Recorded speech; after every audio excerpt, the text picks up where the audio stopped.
আসলে কোরবান আইলে কিছু একদিন অসরবরাহ ব্যবসায়ী চামড়া লইয়া বাজারত মাঝে ফারাতন উত্তোলন করিয়ারা ক্রয় করিয়ারা বেশি পেলায় কাস্টমার শহরতন বা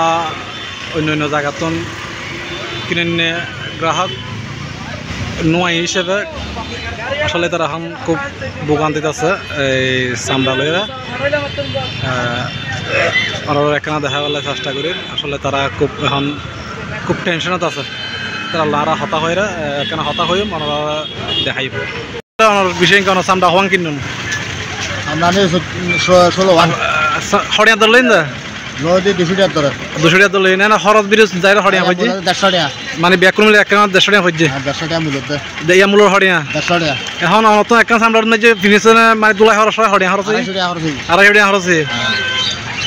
আসলে যারা এখন মৌসুমে একদিনের ব্যবসায়ী তারা এখন মাথা তাত মারের একখান চামড়ার মাঝে 100 টাকা লস কিছু করবেন নাই এখন আর চামড়া লইছি ঠিক আছে প্রথমে 200 টাকা ধরে মুড়ে গেলি আচ্ছা এখন আর হয়তো 150 অর্থাৎ বাইতুন ফাটি গো আইতে পারে ইতে যায় রে সিস্টেম করে ফেলা তো আর কেন করে এটা ব্যবসা করতে আর দালাল এসে গেছি আচ্ছা আমরা কি চামড়া ব্যবসা কি মৌসুমের ব্যবসায়ী আতে একদিনের ব্যবসায়ী না আর ভাই একদিনের ব্যবসায়ী আমি কি ব্যবসায়ী না কুশির বসাতে করতে লাগে এই আর এসে গেছি দালাল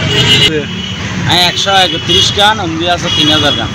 কেন বুঝে লাগুন ইনশাআল্লাহ বাকি আল্লাহ মালিক হ্যাঁ হরিয়া দর হর আমরা চামড়া হরিয়া দর হর 200 টাকা হয় 220 টাকা হয় 180 টাকা হয় আমরা আর কিনে লয় তো নমিলে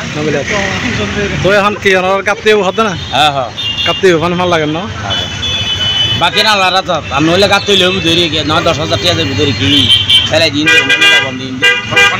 হ্যাঁ তো হ্যাঁ পারমানে লেখি মানে এখন তুমি মানে বই দেখতে তারা যাতে বেচানো তুমি বই দেখতে মানে আলসি ধরে কেন এখন যাতে এটার বেশি না পারো তুমিও এখন মার্ডার কে